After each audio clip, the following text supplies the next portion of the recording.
Go.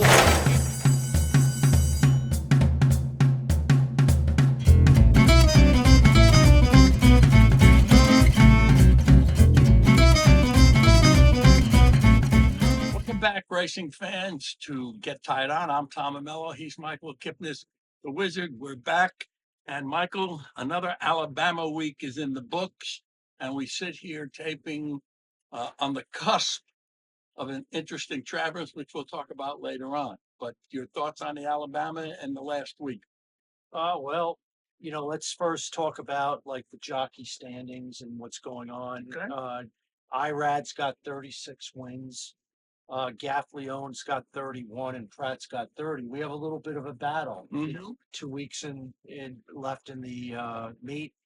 Both Pratt and Gaffleone are riding great. Irad's going to have to keep on winning. I think the story of the meet, other than those three, is Dylan Davis. I mean, Dylan Davis got 23 wins, but 40 to 50 less mounts. I know. I know you watched it up close through the Stanislavski binoculars that you have. Right. His ride for Shuck in the second race on Saturday, I think, Concord Green on the turf. Yeah, great. I mean, the horse did not break all that well. He put him in a great position on the rail, and it was perfect ride. He's really in a zone. If you watch his rides, he's saving ground. Yeah. He's making the moves at the right time.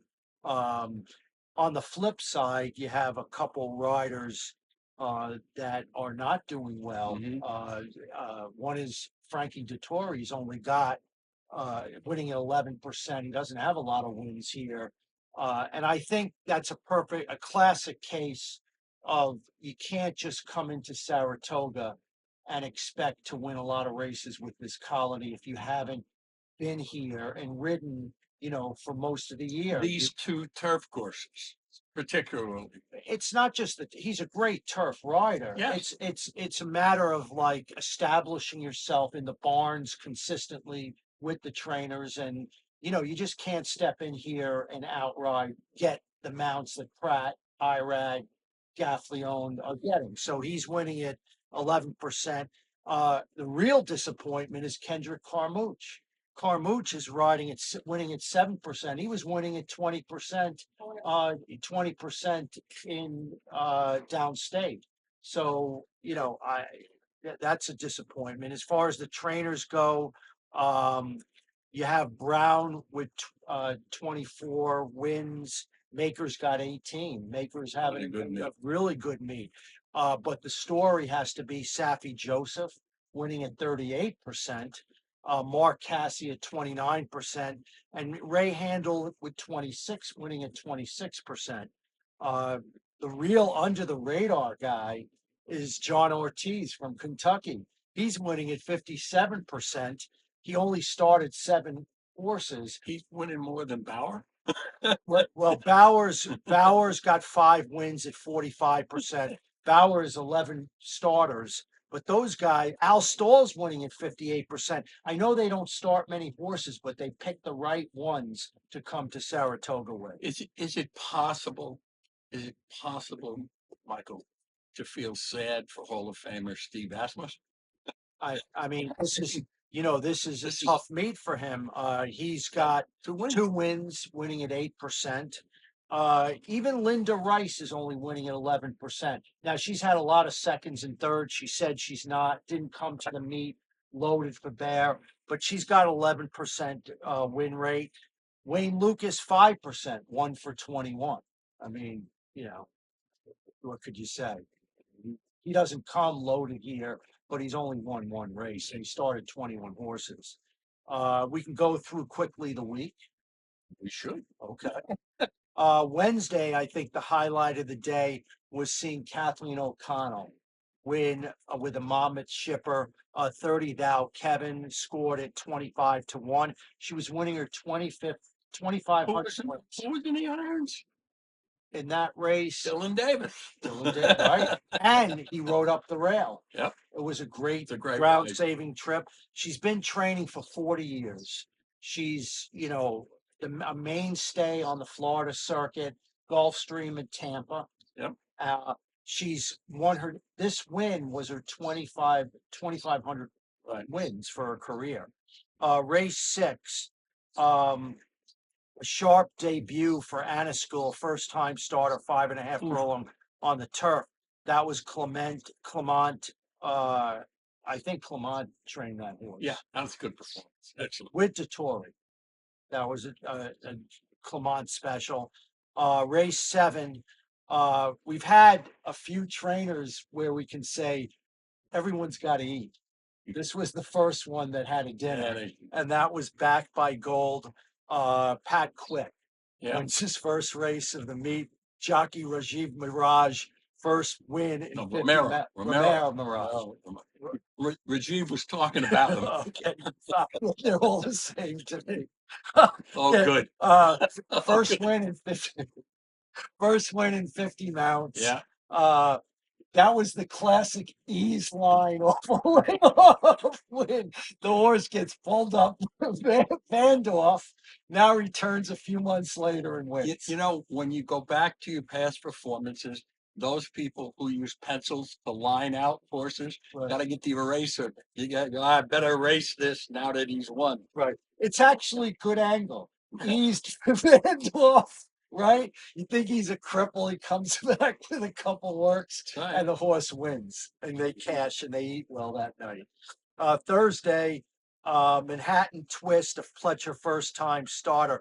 I was watching the race from the press box, and it was like hearing Secretariat roar down the Belmont's stretch, winning by 31 lengths, owned by My Racehorse stable, in partnership with Dan Reeves. I don't know about how that happens, but My Racehorse must have had 100 people in the winner's circle for their $25, $25 investment. And they only had to pay 40 to get the picture. Right, exactly.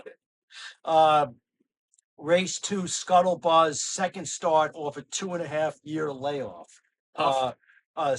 Back on turf for Rudy. Rudy's woken up in a big way. Yeah, the last couple of weeks. If you cut the first 3 weeks out, Right. he's on a roll. Race 6, Cassie's Mark and Norm run 1-2. Once again, they did that earlier in the meet. That Cassie exacta was $110.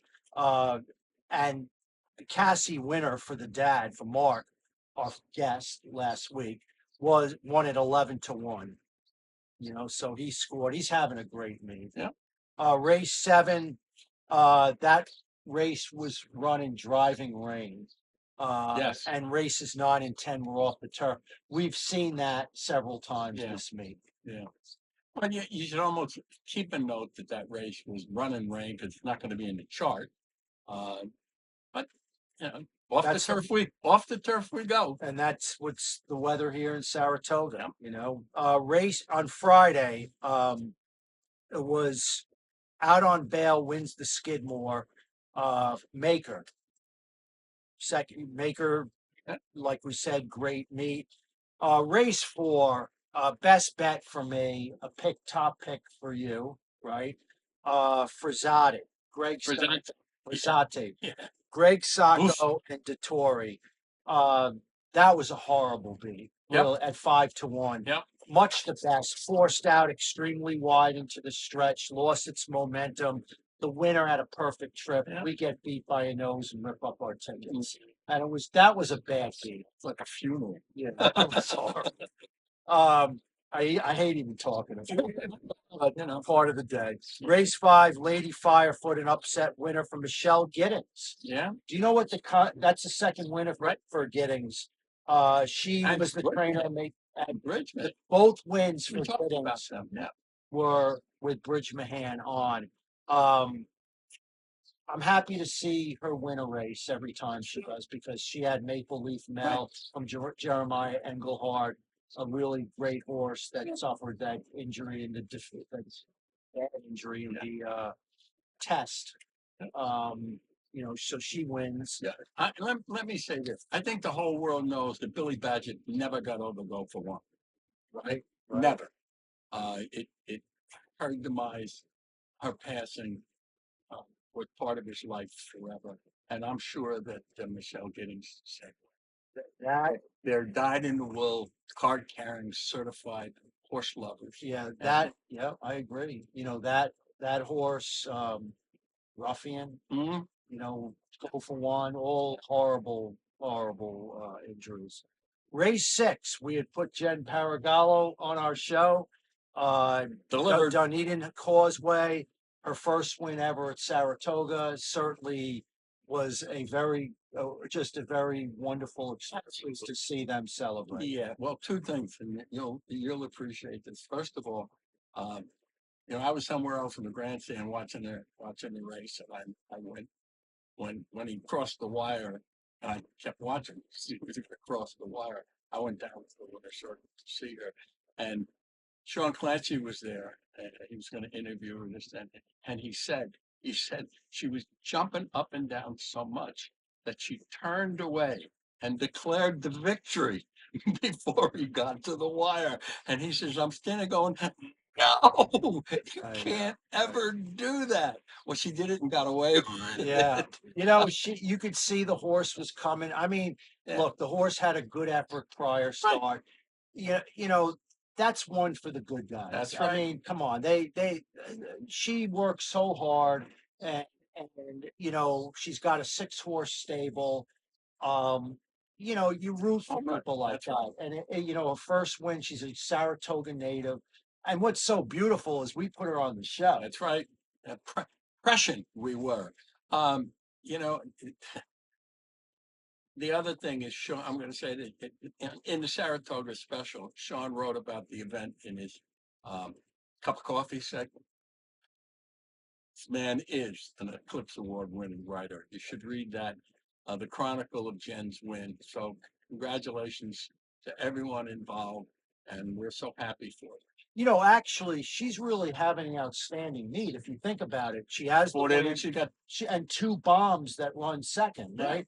I mean, that's with a 6-horse stable of mostly 40 to 50 to 1 shots. Yep. I mean, terrific meet, Yep. well deserved. Race 9, Pratt is also a great rider. And sometimes he gives rides that are just masterful, and you just say, wow. And he had one on Union Avenue winner, Tricky Temper for Jeremiah. Oh, yeah. He puts the horse into the race early, sees he wants no part of the duel, eases back, gets the horse to be balanced and relaxed, comes outside, and then runs down Leilu, who was the odds-on favorite.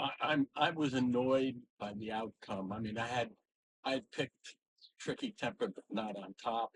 And I've been following the horse since he was in Saratoga Special Barn Tour for Jeremiah. This is a talented horse. He came off the layoff and won for fun. And I wasn't sure he was ready to come back. And I think you're right. The ride was the key to the victory. That was it. I mean, simple as that. Terrific. Race 10, I know I have been critical of the stewards over the last few years. Uh, but I also want to give them credit. I think they've done a great job this year with the calls they've made. They've been right almost all the time. We didn't like this right, but it was right. Well, in race 10, the stewards made the right call on Vino Rouge. Yep. Who came out and impeded. So, give credit where the credit is due. There's a part of me that says anytime you're watching a head on, you're watching a race, and the jock turns around to look what happened behind him, there's generally going to be a disqualification. Even if he goes, I don't. That was a no-brainer. That was a no. I don't. And I haven't Johnny V- been on Twitter Yeah. much. Maybe a couple times this meet. Good, stay off. Yeah, and this was the first time I said no. This is right as it happened. I went on and said no brainer. They're taking this horse down. It was obvious. Absolutely. Saturday, Phil Bauer is going to be a guest on the show next week, and he's figured out a way with his owner Rigney to come up here with the right stock. But this first time starter, Jonathan's Way, was as impressive a debut win as you'll ever see. And I have to give it to credit to John Moynihan. You know what John Moynihan is? Okay. John Moynihan is the bloodstock agent. Okay. He picks out the horses that Rigney buys. They paid $290,000 for this horse as a weanling. But not only was it a weanling, it's an Ohio bred. Okay, that is unheard of, to pay that kind of money for a weanling that's an Ohio bred. That's the Monahan, expertise. Okay, to be able to spot this horse as a weanling, okay, not a yearling, a weanling, and pay that money. That horse got pinched at the start, was last, made this monster move, sustained it. Then the jock took hold of the horse for a few seconds, and then it kicked in again, and it just blew away. Look, it's the first race, but this horse has got to be stakes bound, Breeders' Cup bound. You don't see that. What was your impressions? Well, Nick would have said it was breathtaking, but things don't take my breath away. But it was impressive. What are you going to say? That was the most impressive Yes, debut I've seen that's in right. a while. He said goodbye Yeah. to the field. Yeah. They were tied to Yeah, the post. yeah. That rate, it was the way to come from behind like that. Remember when Jack Christopher won its debut? Mhm. That was a wow, but that was a front running wow. This was like coming from dead last, Like a walk-off. So that was race 1. Race 9, Grayosh wins the Lake Yep. Placid for Chad Brown. That's the 10 stakes race win for Pratt. 7 grade 1s to show you the kind of meat that he's had. Alabama, my strongest opinion of the meet. One of them, at least one of them. The one before that we talked about from Saco the day Right, before right. was the other one. Yeah. This one was the Just Basket. Yeah. I thought that horse was primed to win this race. This was the grade 1 Alabama is a prestigious race. This was grade 2 and grade 3 horses. Masquerading as grade 1 and a grade 1. You have to do, but everything about the Alabama changed when the Philly Torpedo Anna decided it's going to go. Right. After talking with McPeak, the two of them decided to go take on the boys, and so absolutely that changed the race. And now I'm going to ask you. People were saying, well, now that she's out of the race, it's a great betting race. Was it a great betting race? Or what makes a great betting race? Well, I thought this was a very good betting race, Okay. and I'll tell you why. Because it becomes, there's no true Right. grade 1 horse in this race. Now, if Torpedo Anna was in this race, there'd be less horses, Right. and she would be 1 to 9, Right. and she'd win. So this made it Good. now an Okay. open, more competitive race. Oh no, absolutely. You had the favorite, the clear-cut favorite was She feels Candy. Candy. Candy That's right. from Pletcher, who ran behind Torpedo Anna as the 7 to 5 favorite, who wasn't worth 7 to 5 No. in that race. So now you have a Absolutely. legitimate That's right. horse to look to bet against. That's Okay. right. The only other two, because the 3 horses I picked were Just Basking on Yeah. top as a best bet of the day, Yeah. and should have won because the horse was 7 wide into the stretch. No fault of Landeros. He was looking for a seam. There was none. He had to come outside. The horse was bumped at the top of the stretch, losing its momentum. Then it shied a little bit late, missed by a half or 3/4 of a It's length. coming strong. But I have to say that the other horse that was dangerous was Power Squeeze. And Power Squeeze was 6 to 1. So you had a 4 to 1 and a 6 to 1 and a 7 to 5. You didn't like It was a 3 horse. No, I did like it. I did think the horse certainly could win. Yeah. But to me, it was going to be a pace meltdown. Okay. There was going to be a quick pace. The speed was no good. Power Squeeze got a Hall of Fame ride by Castellano. It was the same type of ride that he gave Derby winner, no, not just Archangelo, Mage. Okay. Okay, in the Derby. He waited, timed his move perfectly, saved some horse on the turn, saved some horse looking for the seam in the stretch. Hall of Fame ride. I mean, when Castellano gives a great ride, it's why he's in the Hall of Fame. Terrific. That won the race for Power Squeeze. But when you say, was this a good betting race? It was tremendous betting race. It's just that for me, I was all in on Just Basking. Just Basking had to run first or second Right. for me to collect. He wins, I clean up. He runs third, I lose every ticket because that was the horse that I really. That's what you do with the best bet. Right. And that was the Alabama. Yeah. A great race, great Yep. finish, great betting race, but not a true grade one, right? No, No way. absolutely. No No, way. everybody's going to No. agree with that. But there are a lot of folks saying the same thing about almost any graded race. No. And a part of that is that, people are really picking and choosing where to try and Waiting snatch for a the purse. breeders and right? getting ready for the And getting Breeders' ready. Cup. Right. So these races kind of suffer. That's right. Sunday, Breland, so you had Claire's Charm from Bauer, Right. who worked in company with the Bauer horse, Jonathan's Way. Yeah. Jonathan's Way outfinished that horse in the works, but narrowly. So that horse was going to be bet down a favorite. I like Breland a little better. Breland wins at 5-2.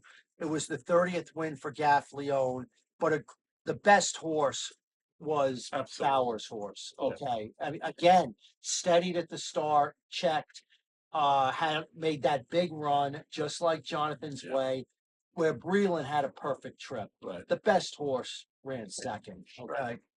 Race 3, Rudy.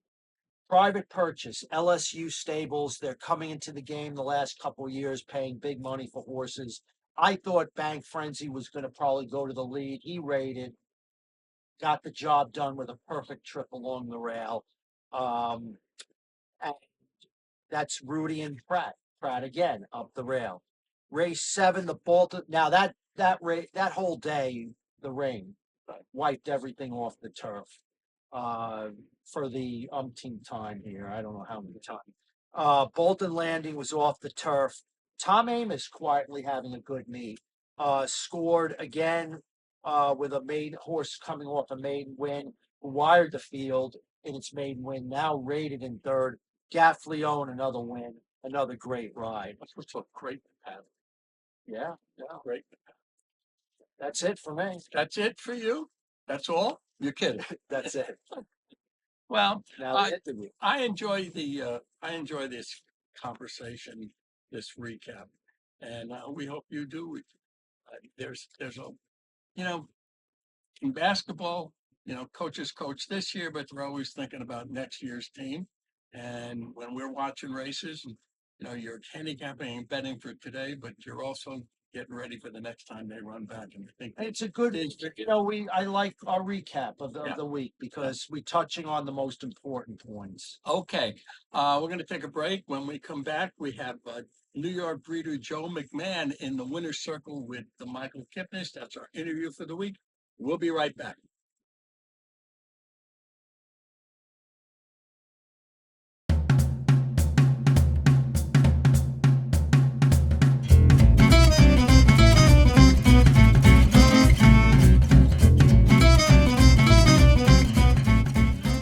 And we're on the farm of a person that I've wanted to interview for, this is my second year. I wanted to do it months ago. So it's an honor to have Joe McMahon of McMahon Farms on my show, buddy. I'm really happy to have you. Wizard, it's really nice to see you out here. I'm glad you're doing a first on McMahon Thoroughbred Farm. And I'm going to try to do the best damn job I can do. Oh, I'm sure You're quite a person.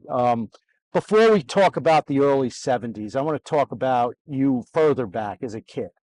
Okay, what were you doing as a kid in this game? Well, I was always interested in horses. I don't know why.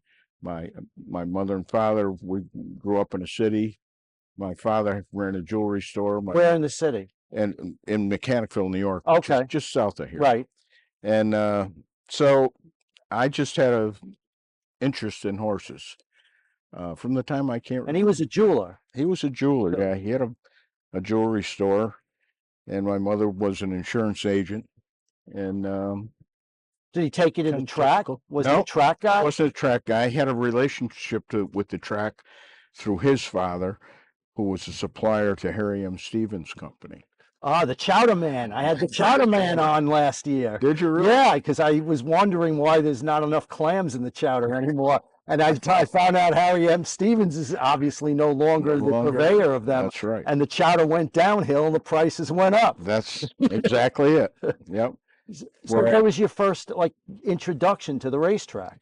My first introduction to the track was through that connection with Harry M. Stevens Company through my grandfather. He would sell meats and vegetables and things to Harry M. Stevens for the meat here. And the very first thing the first time I ever remember coming to Saratoga Racetrack was to deliver a grocery order to Harry M. Stevens Company. What year was that? Probably in 50s? 53. 53? Oh yeah, my God. 54. Right. Along through there. Yep. Yeah. And I loved it, of course, and I just took every opportunity I could from there on out to be around horses.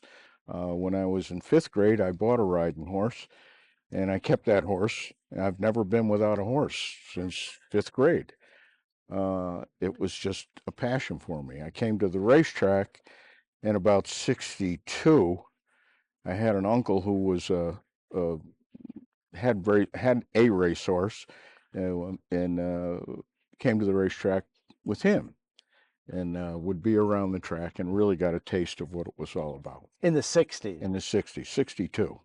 What do you have any fond memories of, Saratoga seeing a particular horse that, ran here, or Mhm. watching a trainer? I know I go as far back. I don't know if you remember Major Odom. I do. Major Odom, Yeah. like John Nehru, back in the 60s, I was a young kid, and I would come here and see those guys here, and it was a 4-week meet. Yeah. Well, what I would do when I was a kid, and like you said, it was only a 4-week meet then. I would come to Saratoga, get a ride for anybody I could, and I would hang out at the overnight barn, the stakes barn, and I would do things there to help the people who were shipping in. Like I would go get ice, or I would walk a horse, or I would help them with unload or set up their barns. And back then there was people who came into the racetrack, a lot of them from New England. There was not a lot of people who came from Kentucky back then. They were mostly people that occasionally you get a horse from Canada, or mostly from New England though. And the first good horse I was ever around was a filly called Petite Rouge, and she was owned by Jacques Wimpheimer and trained by Woody Sadillac when he was a very young Right. guy. And they came over from over east, from Suffolk, and ran this filly in a stake race here. And I got to walk her a couple of days every day after she galloped, and then after she won the stake. So that was my first introduction to a really successful horse. So now you're getting the itch. You want to do something in the game, and it's the early 70s, and before your wife Ann, before you get married, you have a horse, right? And she's the exercise rider of Yeah. the horse, right? And this is like 70, 71. So Well, we bought our. I was affiliated with the racetrack a lot from 62 on, always in the summertime. That's what I did. So I knew a lot of different people through that era. I actually went to a horse sale at the old horse racing age sale at at Saratoga. Saratoga, right? Yeah, at Saratoga.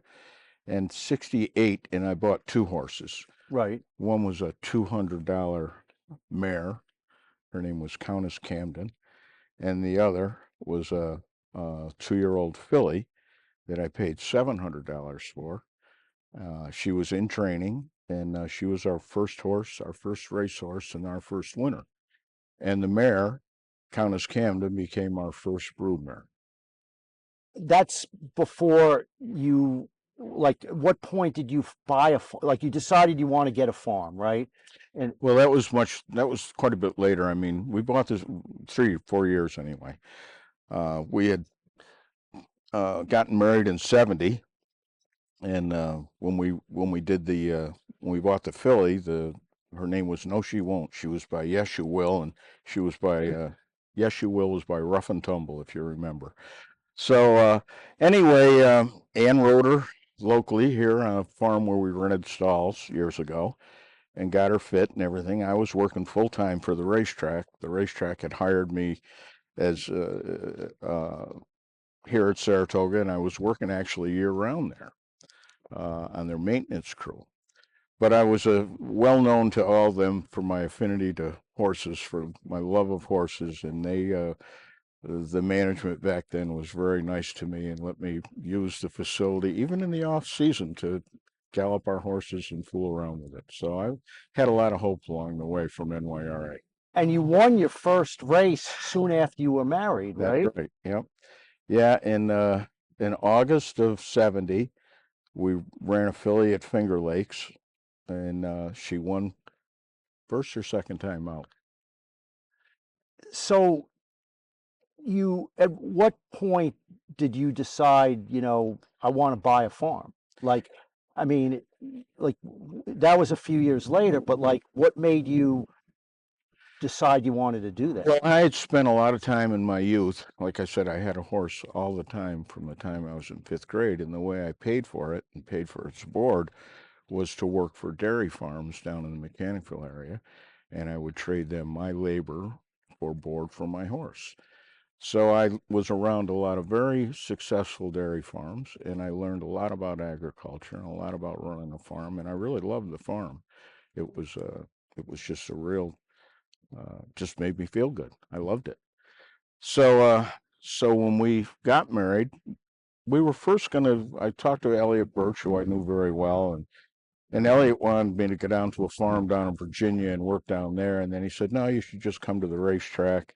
Anyway, the idea was planted in the late '60s for we would do a farm, but we ended up buying this place here. We came here as caretakers for Mary Elizabeth Whitney, who was very influential in the horse business back then. She brought Horatio Laurel to this country to train, to be a trainer. She started Charlie Whittingham, and I became very friendly with her from working at the racetrack for her in the mornings, walking hots and doing errands, doing whatever I could do to be around the business. And so anyway, she asked us. I had an uncle who was, like I said, was involved with the racetrack. He introduced me to Liz actually in the first place, and so at the end of the meet, she said to my uncle, she said, "I need somebody to go out and live out in the house out there. Our caretaker is retired. He's gone back to New York City, and I need somebody to live out in the house. Do you have anybody?" He said, "Yeah, Joe and Ann can go out there. They need a place." So we came out here and care took for Mary Elizabeth Whitney, and the rest is history. About a year, 6 months later, I said, somebody came to the door one day and introduced themselves. It was Nelson Rockefeller's sister. Nelson, I'm Nelson Rockefeller's sister. How you doing? They came to the door here and said, "I hear this place is for sale. Mrs. Tippett said I could come and look at it." So that was news to us, to Ann and I. So Ann showed her the house and everything, and actually they ended up buying a place in Saratoga and raised their family here. But they didn't buy this place because I got on the phone with Liz that night. And I said, "What do you want for that place? I need to buy it."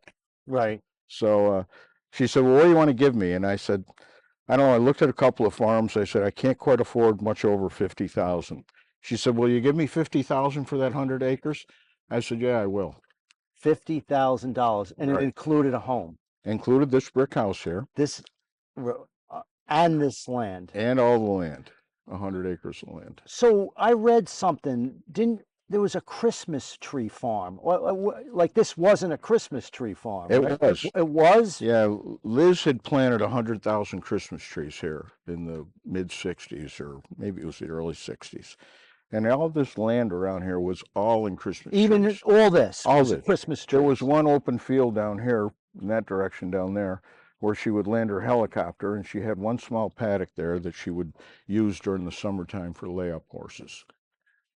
So, but the land was all planted in This was Christmas in the trees. 60s, so that they were selling Christmas trees. Right, It wasn't a right.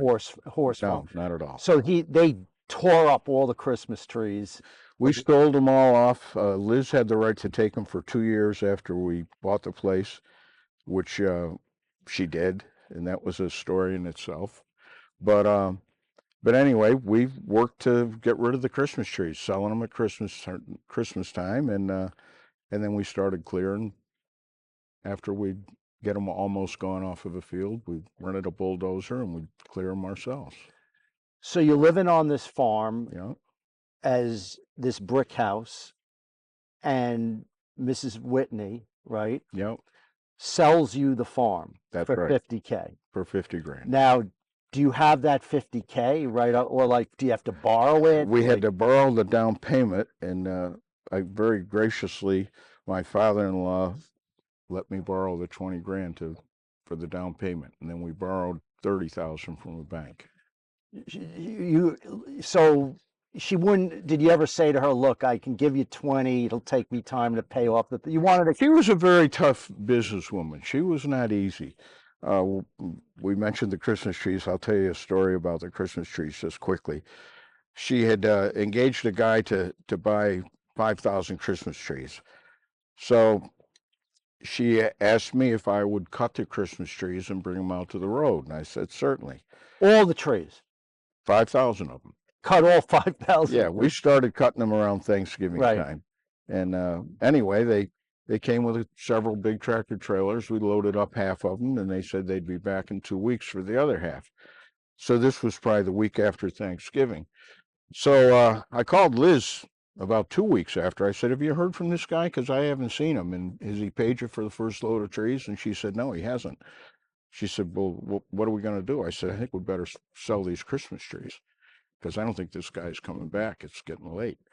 So anyway, we put an ad in the Albany Times-Union and in the local paper here in Saratoga. Any tree, $3, 2,000 or 3,000 trees to choose from. We were inundated with people coming out here and buying a Christmas tree. So Christmas morning at 7 o'clock, the phone rings here in the kitchen. And I pick up the phone. Hi, Merry Christmas. Who's this? She said, it's Liz. How do we make out?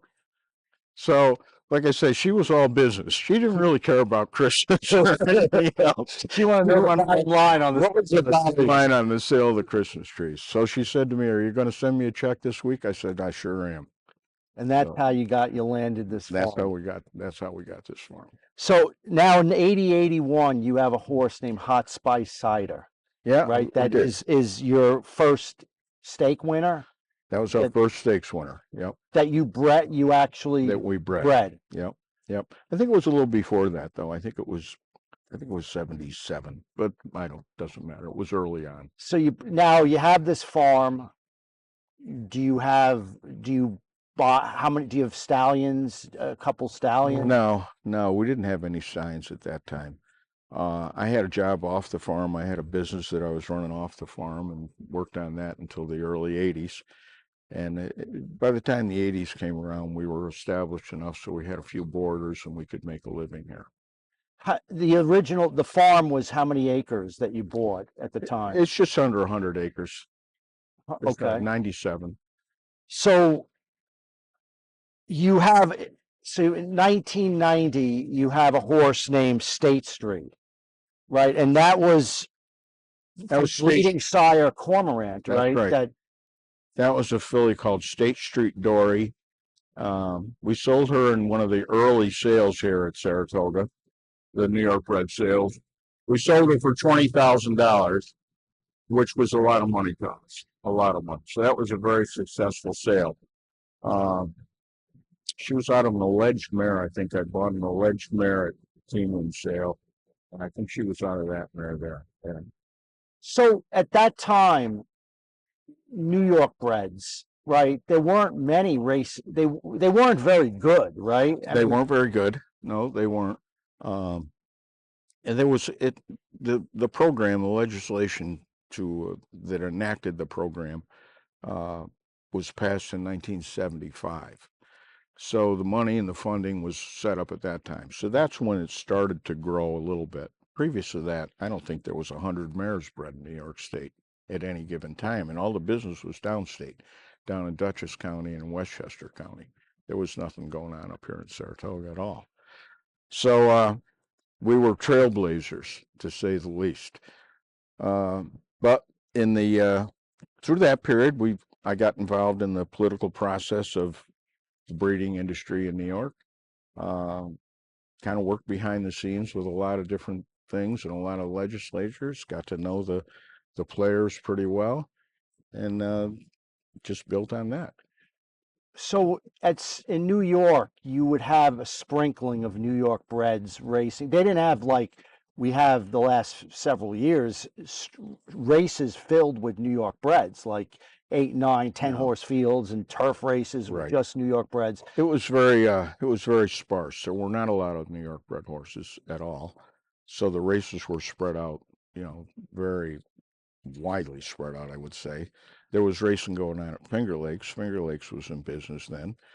But the New York tracks, NYRA, it didn't catch on enough where they could have a lot of horses until probably the 90s, I would say. So it was.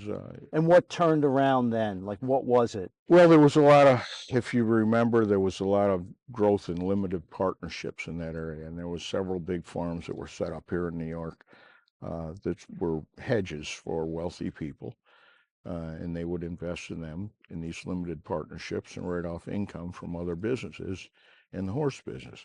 So that was kind of a big part of the thing. So like with big stable, like the first syndicate that I remember is Dogwood. Would they ever be interested in a New York bred? Did they ever get? No, not initially back then. The biggest syndicate in New York was Kinderhill Stud, and that was down in northern Columbia County. They stood stallions, and they had a good broodmare band. They bought expensive horses, and that was a big impetus to the growth of it. Instant Friendship. Great horse. Great. I think it was a grade 1 winner, right? It was. And I mean, that was a New York bred. That was the New really York bred. Stamped. Because I remember it won a grade 1 race. It was sold to the Sodis. It won right. 2 Sodi Cups in a row, right? Yep. But that was a big. That was the biggest deal we had up until that time. Instant Friendship was by Cormorant. So Cormorant was owned by the farm that I just mentioned, Kinderhill. And so it was a New York bred by a New York sire. It beat Skip Away a couple of times, or ran second to him a couple of times. So he got to be well known. And Leo O'Brien trained him for a partnership that was involved Tony Everhart, who's still in business. Tony's a Florida guy. And that was a big horse for Leo O'Brien. I mean, everybody thinks of 4-Star Dave, and obviously there was no horse for the course better than 4-Star Dave, but this horse really propelled him to, Right. To the forefront, to the forefront of trainers of New York breds. He really did a great job, and he had good horses, and he did a wonderful job. And that horse, like I said, he was second to Skip Away a time or two, and I think he beat him once. And they got an invitation to the President's Cup, I think they called it. In Saudi Arabia. And so he went there and he won that. And then I had the dam, and I had a yearling and a foal out of that mare. And Prince, I think his name was, I want to say Fod, came here to that barn right down there, kind of unannounced one day, introduced himself and said, "I'm Prince Fahd. I'm the nephew of the ruling king of Saudi Arabia." and I was told that you Did he drive up in a Volkswagen Beetle or some Maserati or whatever? No, I think he had maybe a Chevy or something. Okay. He was unassuming. Okay. He was pretty unassuming. But anyway, he said he wanted to buy this for a gift to his grandfather. So he did. He bought the mare, he bought the foal, and he bought the yearling. So that really changed our life. How much was the whole package deal? Oh, I don't know if I should say it was a lot of money. Was it? And that really. It was a seven-figure. Okay, and that really was. Did you expand the farm? Like you have your farm, but did you buy additional acres somewhere? Well, that was in. I'm trying to think of the year. Probably that was probably in the mid '80s. Yeah, it was about the mid '80s, and we have 5 kids. And the 2 boys had been working on the farm all the time. Mike and John had been helping me with the farm all summer long, and even during the year. So it was before we expanded the farm. We built a stallion barn up on the hill. We redid the barns down here. We built a lot of fencing. Fencing was a big expense to us. I know. My friend Larry redid the fences down in Katy Rich Farm, Yeah, and it cost. it was a huge investment. Right. Fencing was. So we did it all ourselves, my sons and myself, and one hired man that stayed with me after we discontinued the construction business off farm, and we built pretty steadily for the next 4 or 5 years. So in 2000, I think the horse that really ignited the New York bred program, not from a fan's perspective, right? Mhm. From just was Funny Side. Yeah, I mean, was a big deal, really big. Funny deal. Side was a huge impetus to the growth of the New York Bird program. Huge, and the way he came about, they were training at Saratoga. They started in '80. They started shipping up horses up here to train before the season. And one of the fellows who came up here to work with a local veterinarian, Dr. Jim Prendergast, was Doug Cawthon. Doug Cawthon was Steve's brother, and I got to know him very well. He was in college at that time, and we developed a friendship. And when he got out of college and was working with these, large farms in Kentucky, he and I would talk all the time, and they had a young stallion there by 49ers that people in Kentucky didn't really embrace. Was it 49 or Distorted Humor? It was Distorted Humor. Distorted Humor had won a couple of grade 2s. He won a good race at Monmouth and ran a good race Right. in Chicago. But he wasn't real popular with Yeah, right. Kentucky breeders. 49er they didn't like for some reason. He'd been exported to Japan. So this was the son of 49er. So Doug and I cooked up a plan where we would breed some mares on full shares. So we bred 9 mares on full shares to Distorted Humor his first year. By then, my son Mike was living in Kentucky, and he was certainly involved in all this discussion and all this planning we did to get Distorted Humor off the ground. Right. So the deal involved that the mares would be bred to Distorted Humor. They would come here and be foaled in New York to make them New York breds, so they'd be eligible for the program. And there was 9 mares in that initial deal, and one of them turned out to be Funny Side. But the funny thing about that whole deal was that, first of all, I traded Funny Side and his dam away when he was 2 weeks old. I remember the day like it was yesterday. I was walking, bringing a horse back from out in the field. My cell phone rang, and it was Doug. And Doug said, "Hey, Joe, we want to take that mare Bell's Good Side. We'd like to buy you out of Bell's Good Side. So you can have any one of the other mares in exchange for Bell's Good Side and her foal." So they were my partners and my friends and my supporters. So I said, "Sure, Doug, no problem." So I traded away Funny Side when he was 2 weeks old. And if I'm not mistaken, the dam was an Oklahoma bred, right? Yeah, they called her the Oklahoma mare. She was a Kentucky bred, but Sluicide, who was her sire, stood in Oklahoma. Okay. Yeah. Okay. He had been exported. He'd been moved out of Kentucky to Oklahoma. So was Funny Side, he was foaled here, right? He was foaled here, and we kept him here until about October that year. And at that point, we sent him down to Windstar Farm, what was going to be Windstar Farm. Right. Back then, it was just the beginning of Windstar Farm. It was very, very early in that Right. career.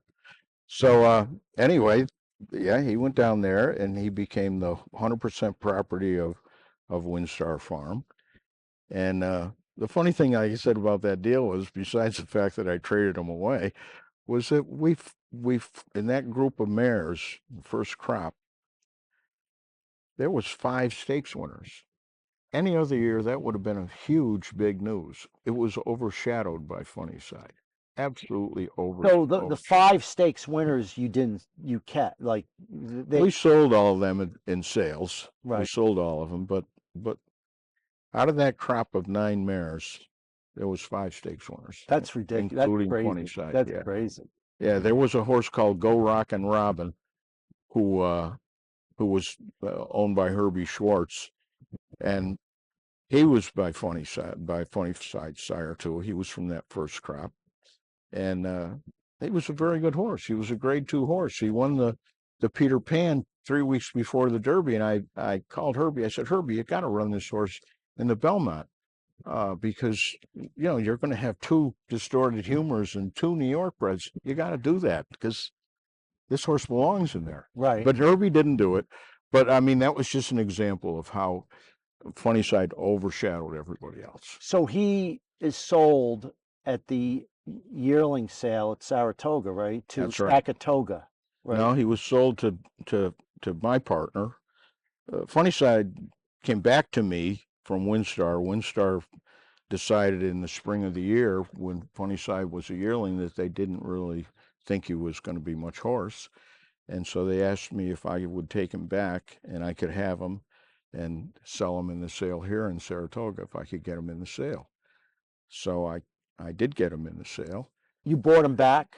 Yeah, there was no money exchange. They gave him to me.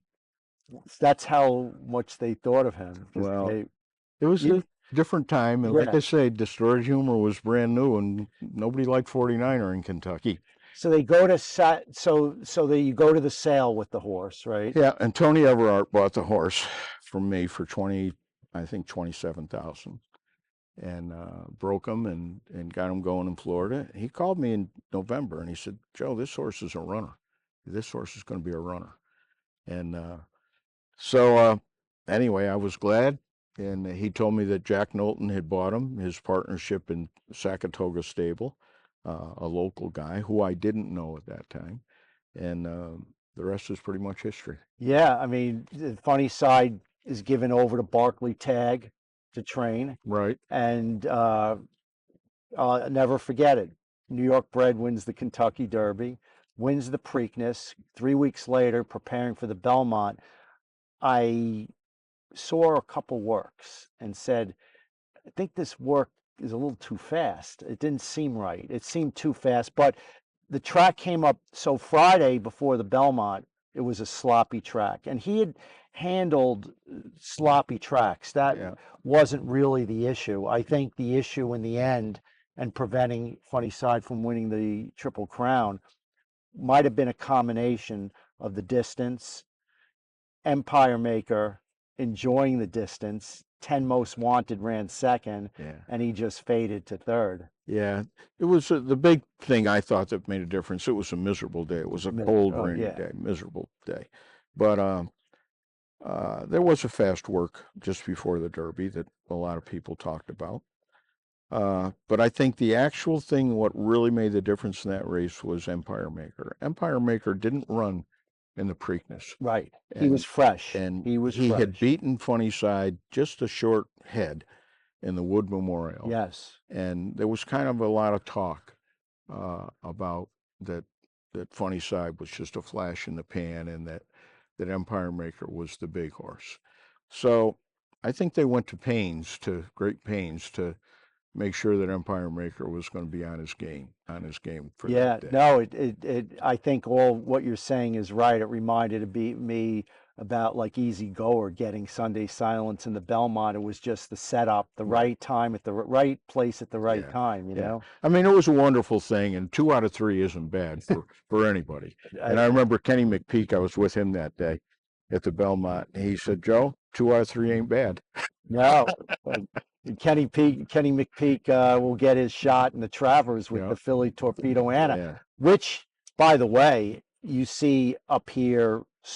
There was a Pletcher horse the last week bought for 750,000, running in a maiden claiming 16. right. You don't have to pay big money to get a good horse.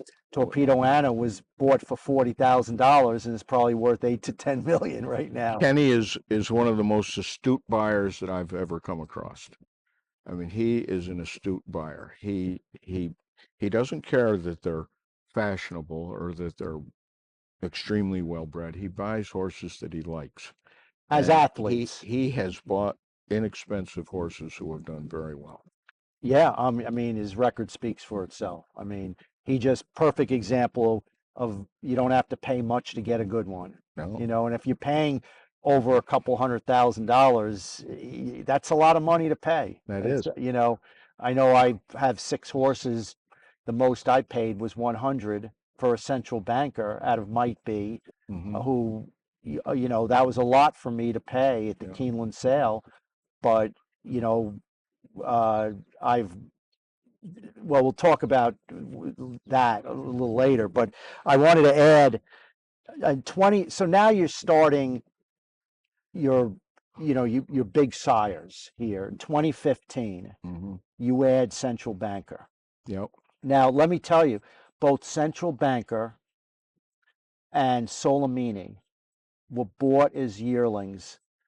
Central Banker by my friends. Mhm. Jeff Cedar and Patty Miller, EQB. Yep. Solomini for 200 to Zayat. And Central Banker to Seth Klarovich. Mhm. My friends bought both those horses as yearlings. Yeah. Well, they were. Patty picked those horses out, Yeah, and I know Patty very well, and they're my good friends. closest friends. And she, you know, she did a very good job picking those horses out. Central Banker, when he retired, I mean, we were looking for a horse. We'd already had Regal Classic here and Personal Flag. They were Windstar horses that we brought to New York, and we did very well with them. Got good books to them, and did well with them. So we were looking for another horse, you know, to replace. Regal Classic was getting older, and Personal Flag, I think, had passed away by then. So we were looking to go to the next level, and so it was in the TDN one morning that this Speightstown horse was going to be sold. So my sons and my 2 sons, Mike and John, and I went to the racetrack to I think of the fellow from Louisiana, a hell of a nice guy, Tom. I don't know who trained him. Excuse me, but anyway, we went there and we looked at him, and he was a beautiful physical. But everybody else was there.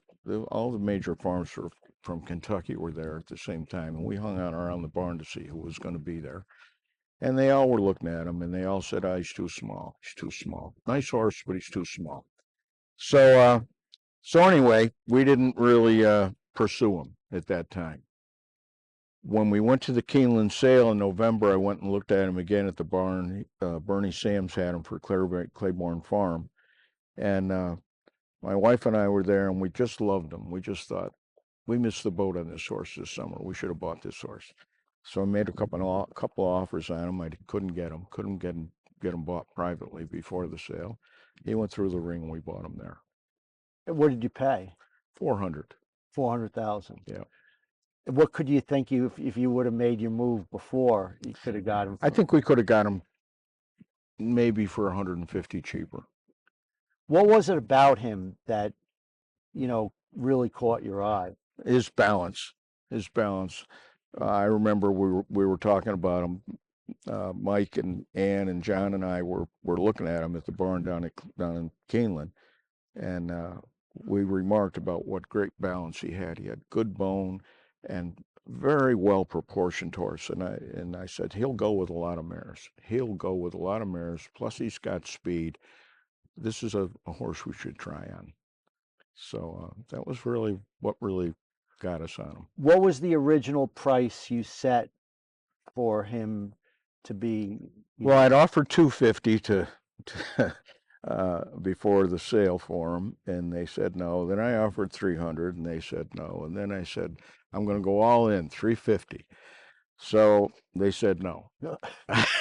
So we got to the sale, and I said to Mike was bidding, and I said, Mike, this is a nice horse, but I don't know if we can afford him or not. And so anyway, we just went by our 350 and got the horse bought. Yeah, We immediately, 5 minutes later, Duncan Taylor called me and said, I want to be partners in that horse with you. And right. I said, well, we'll take in a partner. How many mares are you going to breed to him? And he said, well, we'll talk about that later. But anyway, we never did do the partnership. We were tickled to death to get the horse. We kept him in New York or in Kentucky for the remainder of the Keeneland sale. We ran an ad on him that he was going to be standing in New York, and we made him available for inspection at my son Mike's farm down in Versailles, Kentucky. And we got a lot of people to come and look at him. A lot of people were interested in him. So it helped us a great deal. How do you set the price of, to be bred, to have him as a stallion? Like, how does that work? Well, we'd already had, like I said, we had Central Banker and Regal Classic. Regal Classic was one of the first $10,000 horses of the modern area here of New York.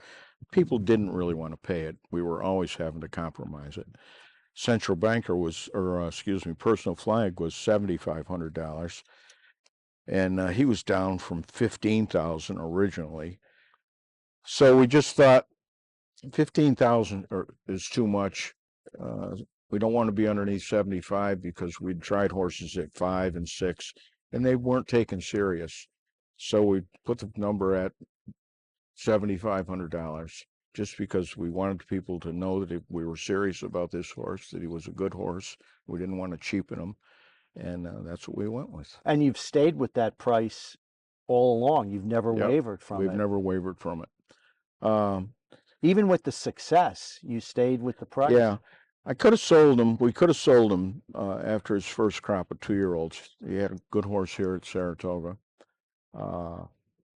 And we had offers. We had offers to send him out of the country. And I said, we can't replace him. I said, we talked about it between our family. I mean, this is a family business. It really is. And we talked about it, and we decided that we wouldn't be able to replace him, and that New York needed to have a good horse like him. And we decided not to raise his stud fee. We decided to keep him at good value, and it paid off. Paid off very well because he got a good book of mares. He supplied great cash flow, and he's been a great horse. I mean, he's never been below, I think, 70 mares. And 1 year he got below 70. All the other years he was 90 to 130. When somebody decides to breed to them, is it 7,500 live foal, or is it you just take your chance and No, it's 7,500 live foal, and we pretty much hold to that. We give discounts on multiple mares, and we do discounts with long-term clients, but we hold the price on him at Right. 7,500. I don't think that it makes any sense to cheapen a stallion. I think cheap gets you cheaper. Right. Now the brood mares come to the farm, right? They get from wherever they ship in, like from all over, right? Yeah, well, like they a lot come from Kentucky. They're starting to come from Florida more and more every year. So they van up their broodmare to get impregnated and then go back home, or well, the Kentucky breeders have figured this out pretty good, this New York thing.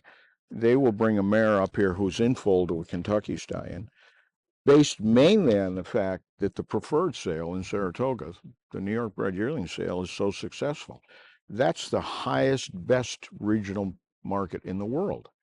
they average $90,000 or thereabouts for that. So the Kentucky guys have figured this out. They'll take a mare who's maybe had 5 foals and not a lot of success, and they'll bring her to New York and foal her here. So that foal by a Kentucky stallion is a New York bred. They'll then breed her back to a New York stallion, Central Banker in this case, and most of the time they sell those mares in the next year or so.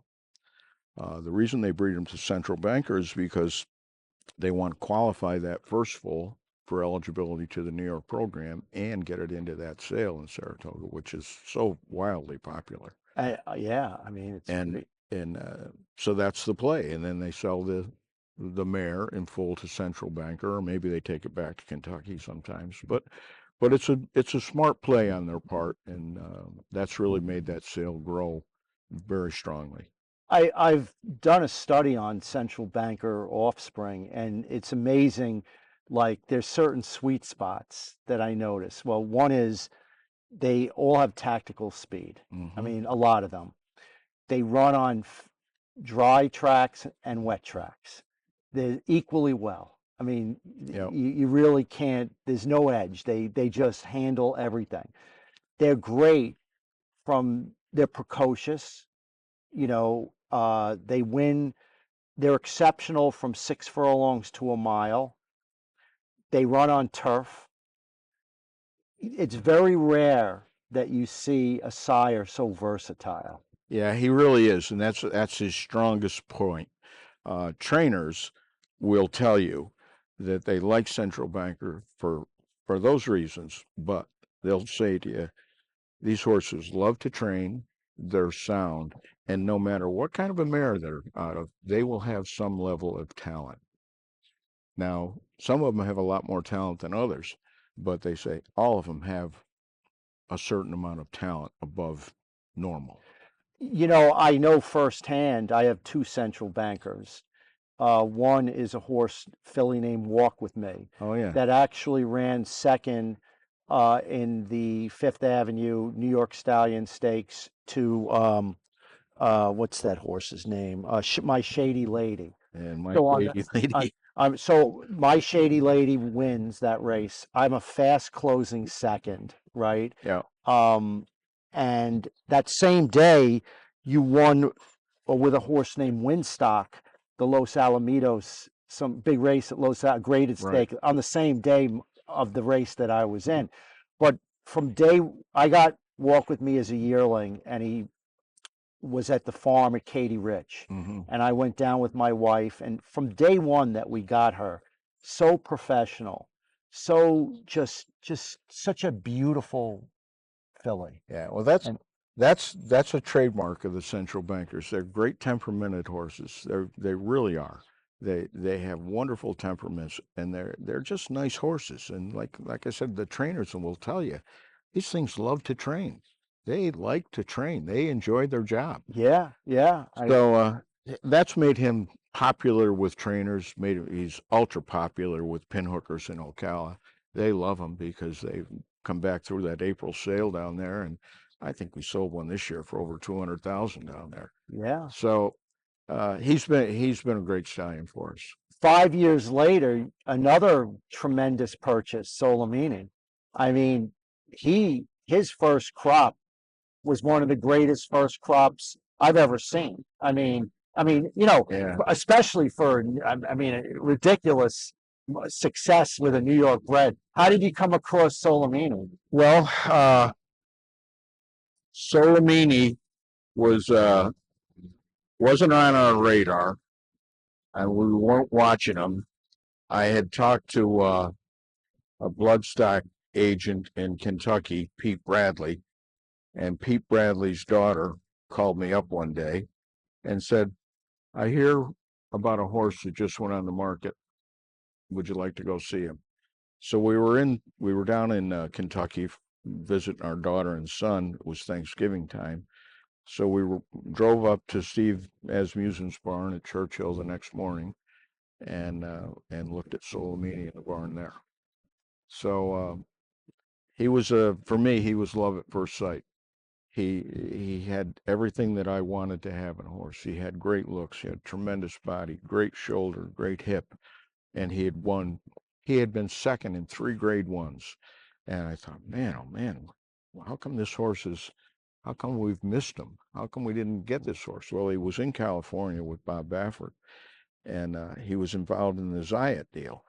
And Zayat's empire was coming apart at that time, and he was kind of like a, I don't know if I want to say persona non grata, but he wasn't real popular with a lot of people because Right. he owed a lot of money. Right.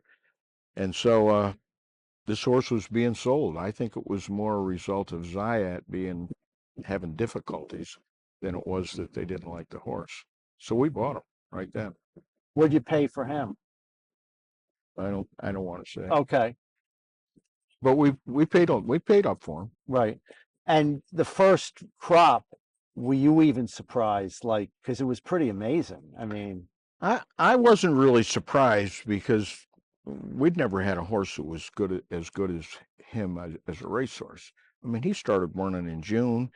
He was 3 times Grade 1 place as a 2-year-old. He was second in the Breeders' Cup Juvenile. I mean, this is a serious horse. Yeah. A serious horse. So I wasn't too surprised that we got good-looking horses and that they were very popular at the sales the year before. They were even more popular at the 2-year-old sales. That horse Winstock brought $700,000.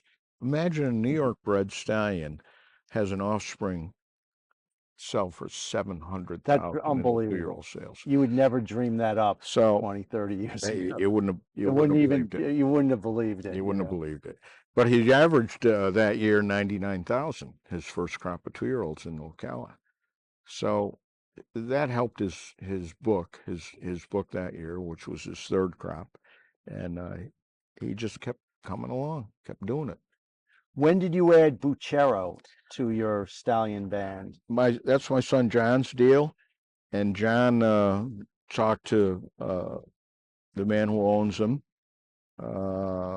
last August 1st. So John had a lot of discussion with the Bucchero owners, and we ended up making a deal on him. One of the things that we considered about him was that he had very good form on artificial surfaces. A lot of the foals were down in Florida, and they were running at Calder on the artificial track down there. So we picked up on that, and with the thing coming to New York, I figured that we would have to have artificial tracks because of the breakdown factor and because of all the losses of field size and turf races. I figured sooner or later this is going to be a reality to have an artificial track. Right.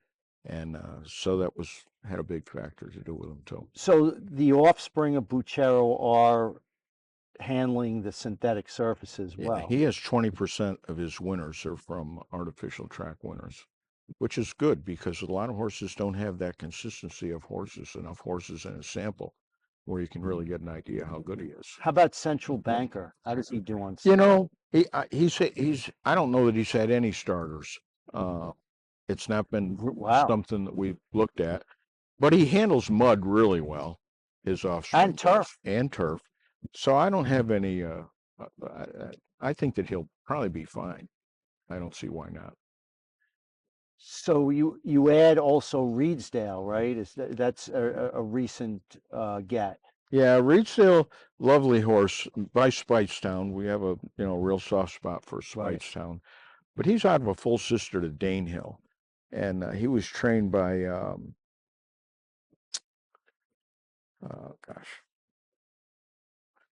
I can't think of his name, but he's a well-known trainer.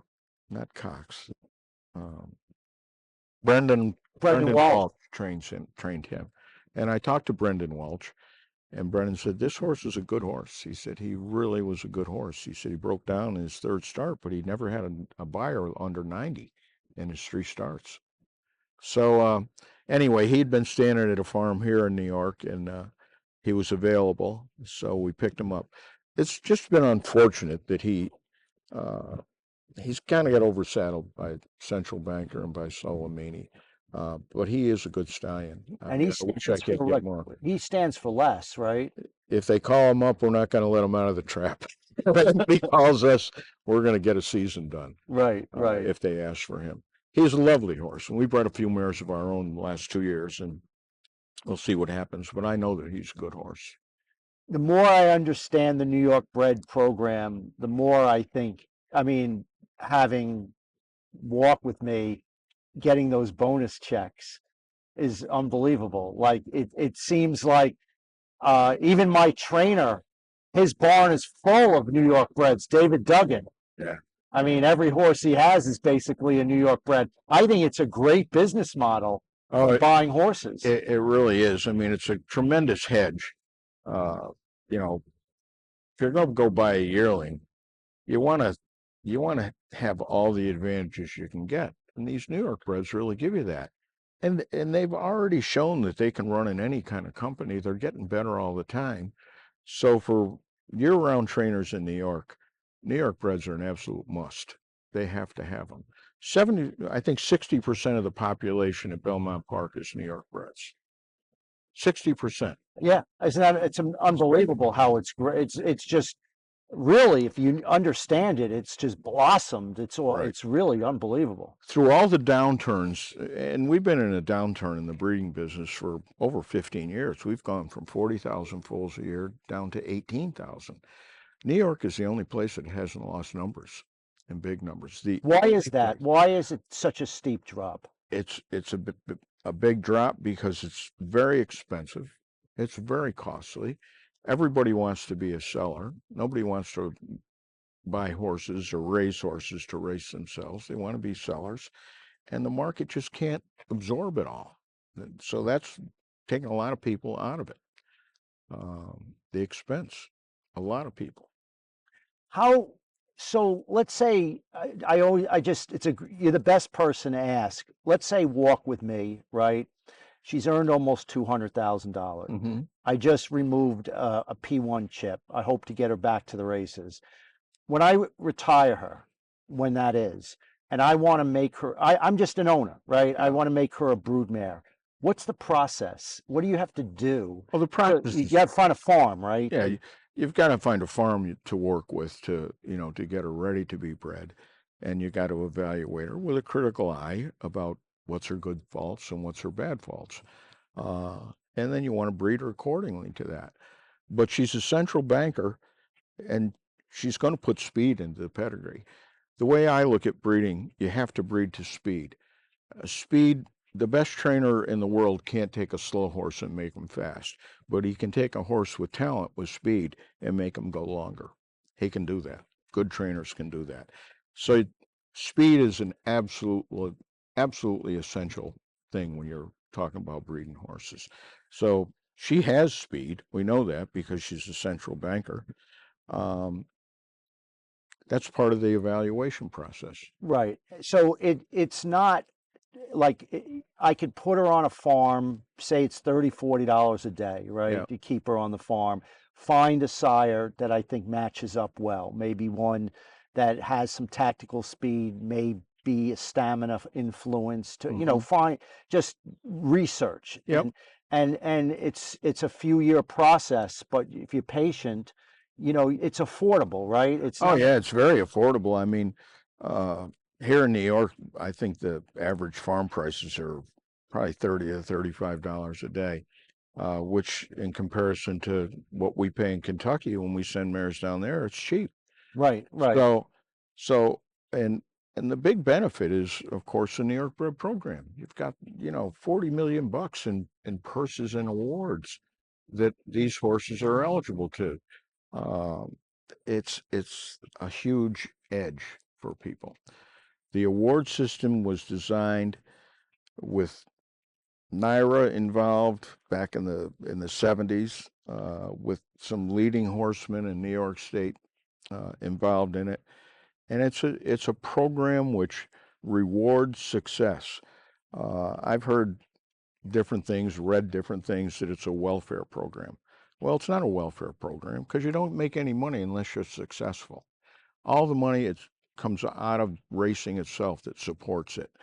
All the other programs in the country, and everybody has copied this program. Everybody, every place, everybody, including Kentucky. They all are a budget number. They're a line item. That money that they put into incentives and purses, it's a line item on their budget. New York is not. New York is funded by 0.5% of the handle. So as long as the handle is good, we're going to have that money.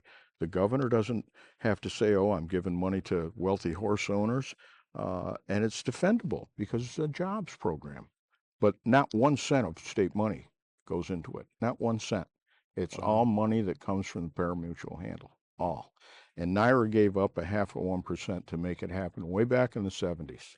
That was good foresight. I mean, It really was. I mean, Rockefeller really started pushing the program during his tenure, and he pushed it because his family had a lot of land holdings in the Hudson Valley, farms primarily, and he was told by his family and by his friends in that area that their land was getting too expensive to have agriculture on it. So he set out on a mission to find an agricultural endeavor which could be affordable on these expensive land. As land prices were growing in the Hudson Valley, he wanted to find an agricultural program that could match that. And so that's how it came up that it was a thoroughbred horses. So it was a brilliant program. Brilliant. Absolutely brilliant. you know, my filly Walk With Me is also Virginia certified.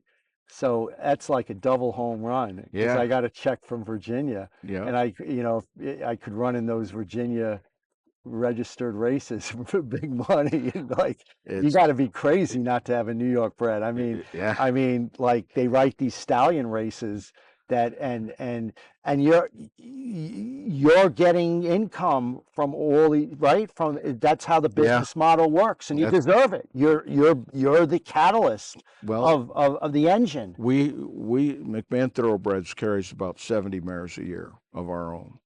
We have probably another 60 that are clients, boarding mares. The reason we have 70 is twofold. It's twofold. It's number one to support our stallions. Number one, we want our stallions to have big bucks. But number two is it's a lucrative business. These awards at 40% for a win, 20% for second and third, and the stallion stakes races. It's just a wonderful program. We sell 2-year-olds now. We've expanded our business from yearlings to selling 2-year-olds, mainly because we have a lot of product. We support our stallions, so that means we have a lot of foals to sell every year. So we've kept some. We recently bought a farm in Ocala, and we've been active in the 2-year-old sales for about the last 7-8 years. Well, used to, people would just come to the barn and want to buy a New York bred because they were eligible for the restricted racing program. Now they come and they buy just for the stallion stakes program. They buy just for that. So it's a huge, great program that's getting better all the time. And you played, just listening to you is so fascinating, and what the role that you've played in this industry, and it's unbelievable.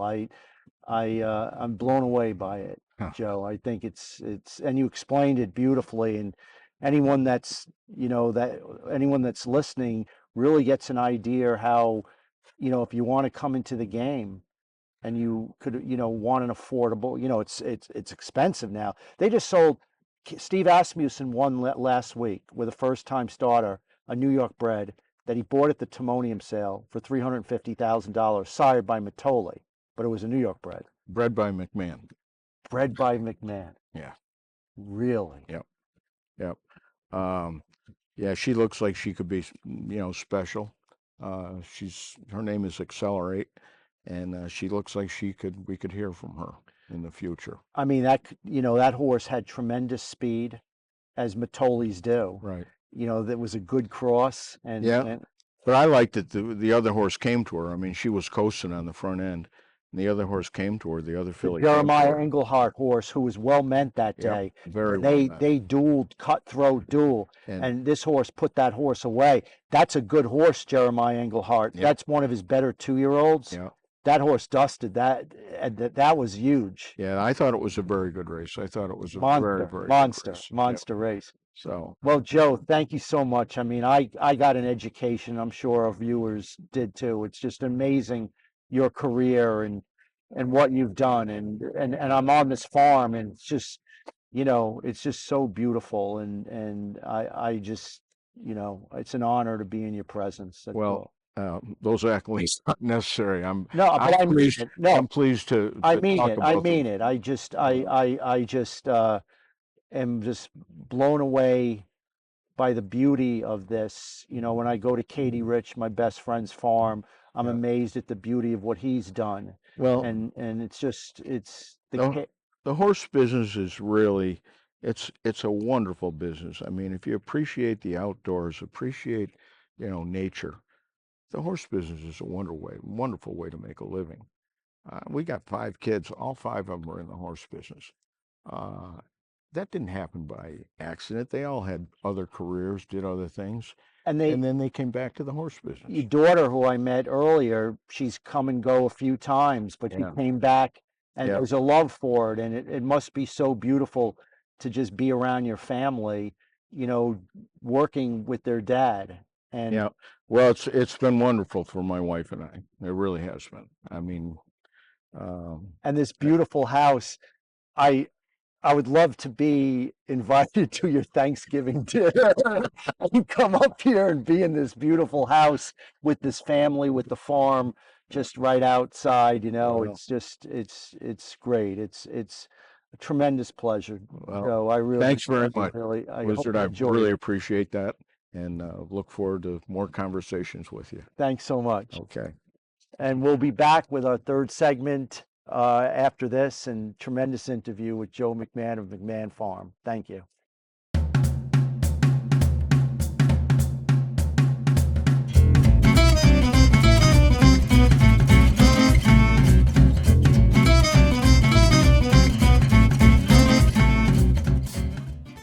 Welcome back. Tom Amella, Michael Kipnis. We're getting ready to ship out. In this segment, we're going to talk a little bit about the Travers upcoming this week. But first, Wizard, in the earlier segment, you made a comment about they all got to eat. And, when we say that, we're talking about trainers who don't win a lot of races. They're in the game a long time. And you might wonder, how the heck do they stay? Are they pinhooking? What are they doing to stay in the game between wins? Well, Sunday we had they all got to eat double. Mitch Friedman used to be the king of 9 furlongs in New York, right? If he sends a horse long, you just go to the window and get it out. And he's been around a long time. You've known him a while, right? You're familiar with him. He's Bruce Levine, Mitch Friedman. I mean, they go the Eddie Barker.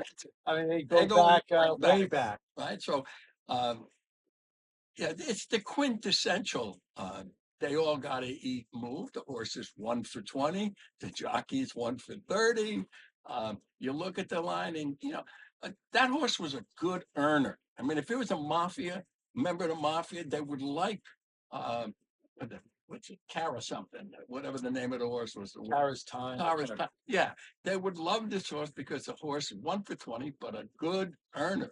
And you can look at PPs and say, always close, but you can't hang a hat on a horse like that. And he ran them out. It's disgusting. It's really disgusting. No, I'm going to tell you.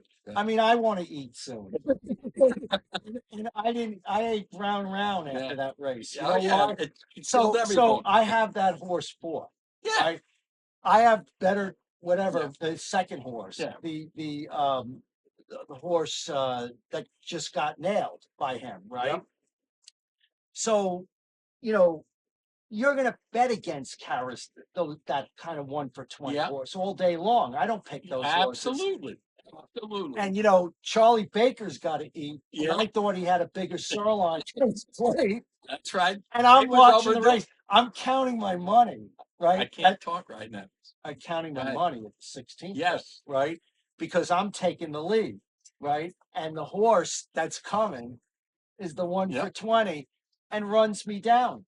That's right. And runs That's me right. down. I don't use that horse. That's the betting. That's the major use underneath, Right. but the major not use on Can't top. use them on top. So I rip up every ticket, Yeah, and then so that horse wins, and then in the last race that's right. you have Amira Chocolate. whatever. That's what her name. Right. She wins off the claim. Off the- right. right. And that how much did that double? The dub for $1 was only $64. Should have been 1,200. So you had three guys. Yep. Three And a trainers. rider and a couple riders that ate this week. That's right. And that's what makes the game great. You see, because we paid for their dinner. And I'm happy about that. Right. And I'm hoping that in the final 2 weeks, the Wizard gets to eat and really good. That's right. All right, let's move on and talk about the Travers. Field of 8.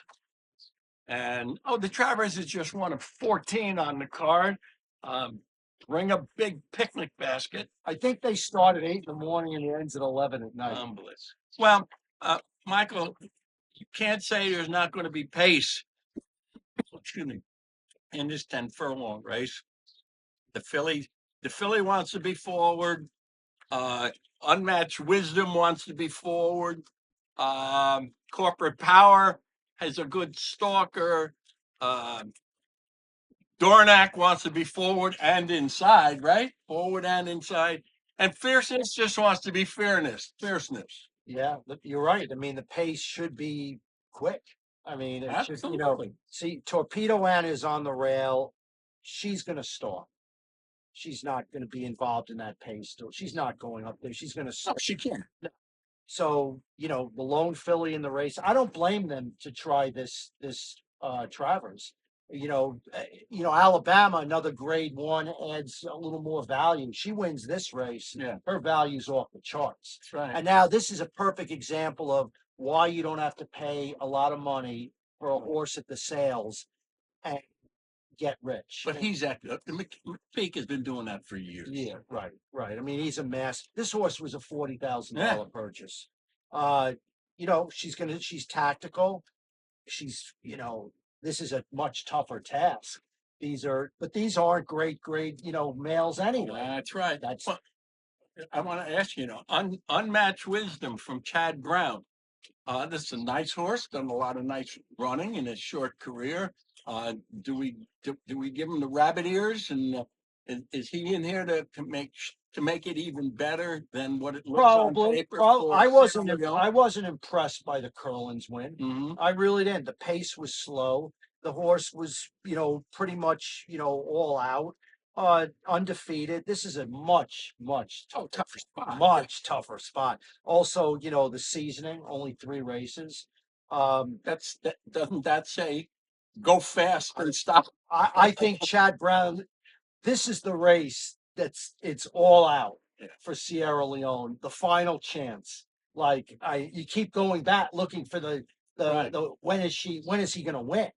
But Unmatched Wisdom is they're going to try with Unmatched Wisdom, but they're really in the back of everyone's mind. It's to help set up Sierra Leone, who breaks from post 2, is going to ride the rail, make his usual move. I don't care what bit they put in that horse's mouth. The horse is,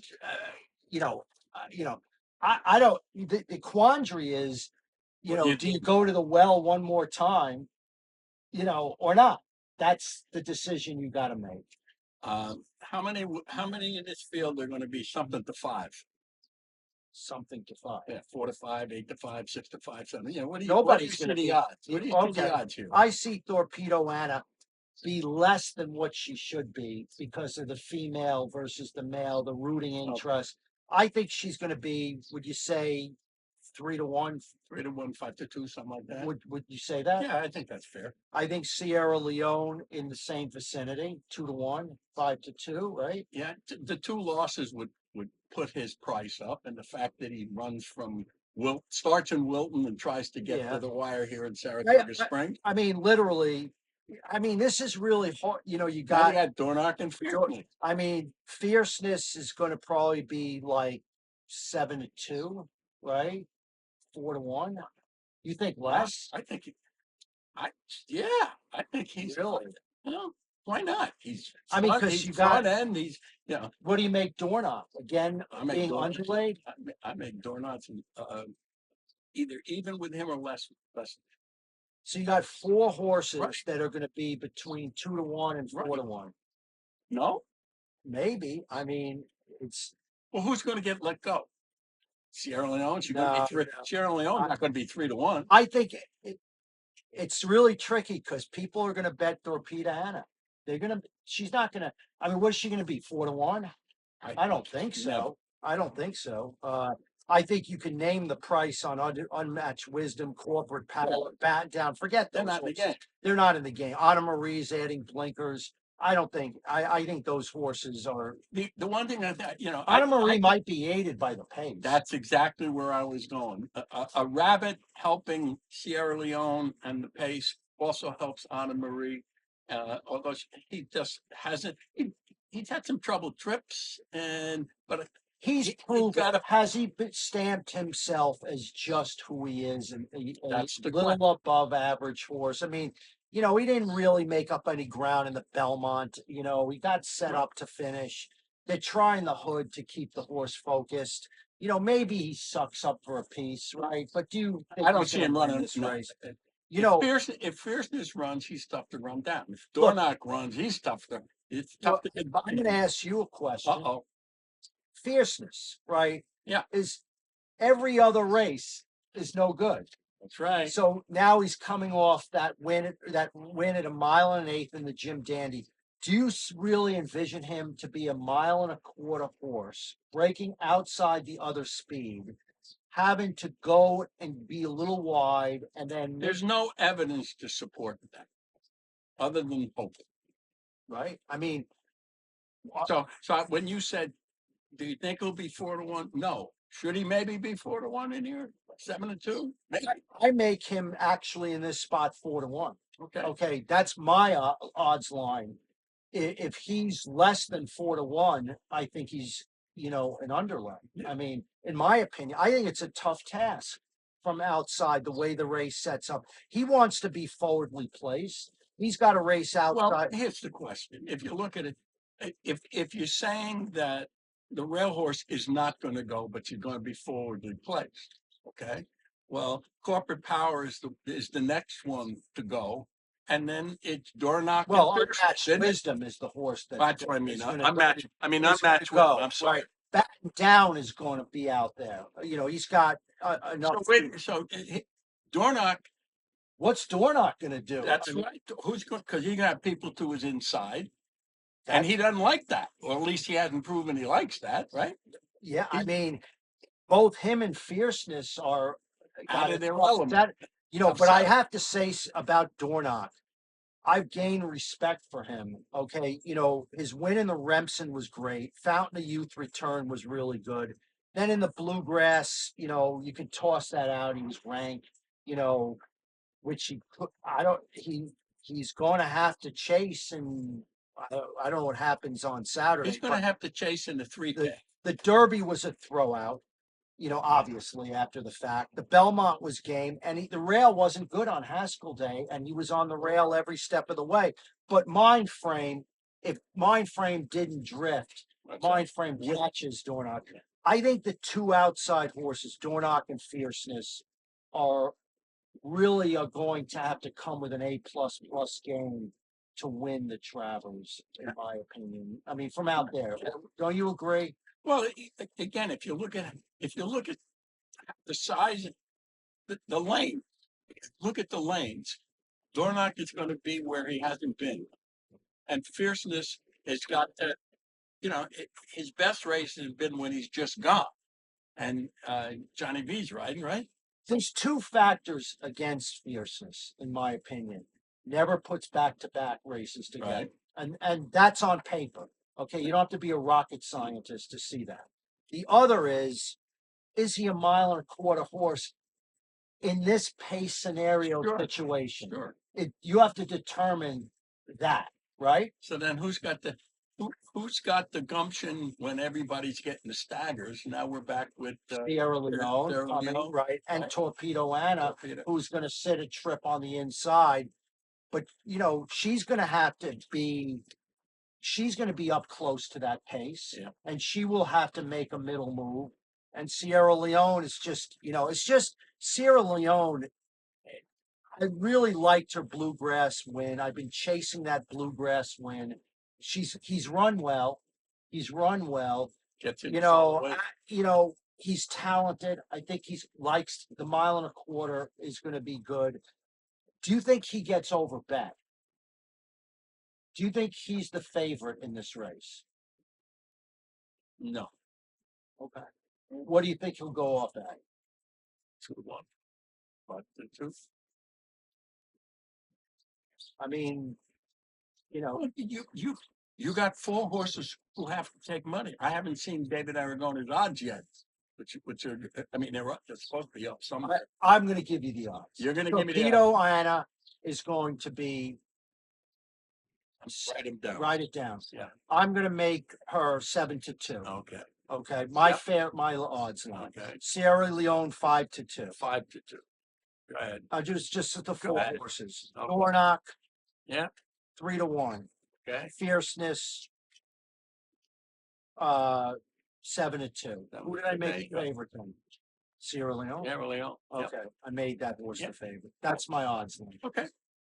Well, thank you very much. You got 80 to 85% of the numbers there, the points that would take an odds line. I don't know what horses like Unmatched Wisdom, Corporate Power. They're going to be underlays. And batten down will be something like 25-1, 31, but that horse has no shot. I mean, it's an interesting race. Marie will be 5th choice. Yeah, it's actually a very interesting Yeah. race tactically. Yeah. As a betting race, unless you take a position, a You got it. strong position, you ain't getting a lot of big payoff in here. So the position and the wagering strategy is very important Yeah. in betting this race. Yep, absolutely. Well, we're going to ship out. We've had enough. You've had enough.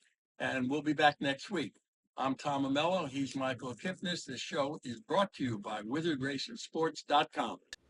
Visit WizardRacingSports.com and purchase now. Since 1986, the Wizard has been your source for the best handicapping products for the always challenging Saratoga meet. Wizard selections include analysis and wagering strategies for every race. Wagers are updated after late scratches. The Wizard wagers every day, backing up his opinions with his own money. Visit WizardRacingSports.com and purchase now.